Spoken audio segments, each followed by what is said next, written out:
আপনারা শুনছেন অভিজ্ঞান রায়চৌধুরী রচিত নিয়ম যখন ভাঙে, সোমক রায়ের কণ্ঠে।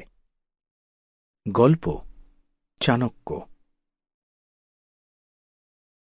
কুঞ্জনডিয়ন নামটা ভারী অদ্ভুত।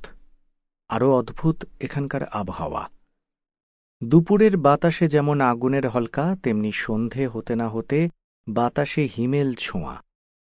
অনিমেষ ঘরের বাইরে চেয়ারে বসে এসবই ভাবছিল। রাস্তার উল্টো দিকের একটা বাড়িতে খাটিয়ায় শিবকুমার শুয়ে আছে। কেমপ্লাস্ট বলে একটা কোম্পানির ড্রাইভার সে।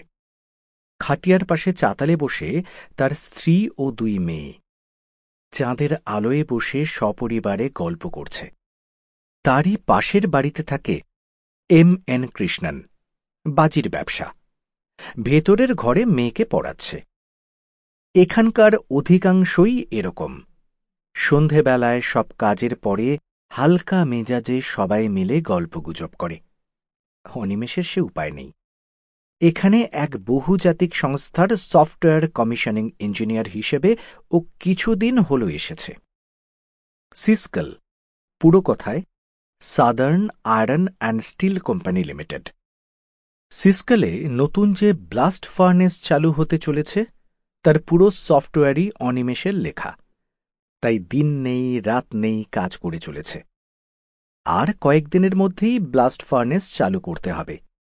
চেয়ারে হেলান দিয়ে ল্যাপটপে সফটওয়্যার দেখতে শুরু করে অনিমেষ। এখানে ওটাই ওর অবসর বিনোদন। কতই পেলে? প্রশ্নটা আসে পাশ থেকে। প্রশ্নকর্তাকে দেখে চমকে ওঠে অনিমেষ। এখানকার সবার ধারণা অনিমেষের পাশের বাড়ির এই বৃদ্ধ ভদ্রলোক সম্পূর্ণ পাগল।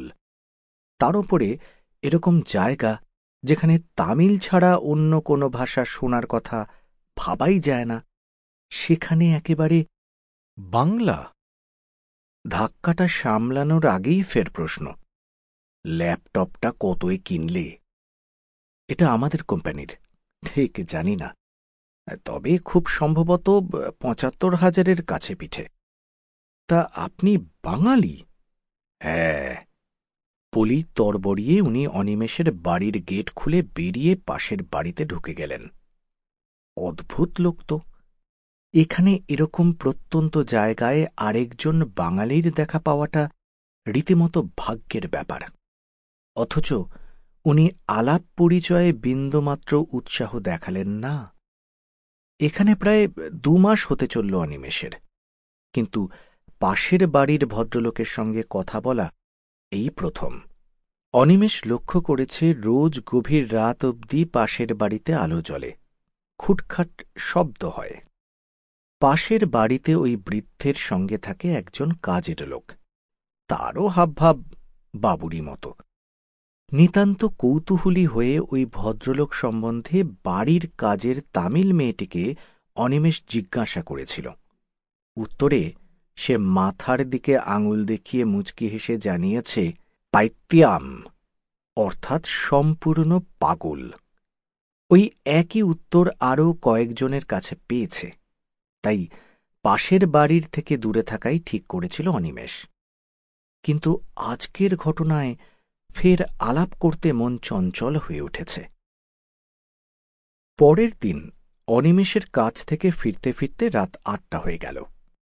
খানিক আগে এক পশলা বৃষ্টি হয়ে গেছে। বাইরে চেয়ার টেনে বসতে গিয়ে অনিমেষের চোখ পড়ল পাশের বাড়ির দিকে। ওই বৃদ্ধ ভদ্রলোক মাথার পিছনে হাত দিয়ে চেয়ারে বসে আকাশের দিকে তাকিয়ে কি যেন ভাবছিলেন। আলাপ করার এর থেকে ভালো সুযোগ আর পাওয়া যাবে না। ভালো একটা জামা গায়ে গলিয়ে পাশের বাড়িতে ঢুকতে যায় অনিমেষ। গেট ঠেলে ঢুকতে যাবে, হঠাৎ প্রশ্ন, কাকে চাই? উত্তর দেবার আগেই ভদ্রলোকের গলা পাওয়া গেল, কৃষ্ণ, বাবুকে আসতে দে। আরে এসো এসো। ভদ্রলোক চোখ বুজেই বলে ওঠেন। কৃষ্ণ ঘর থেকে আরেকটা চেয়ার বার করে দেয় অনিমেষকে। বসো। তুমি বলছি বলে কিছু। Sample complete. Ready to continue?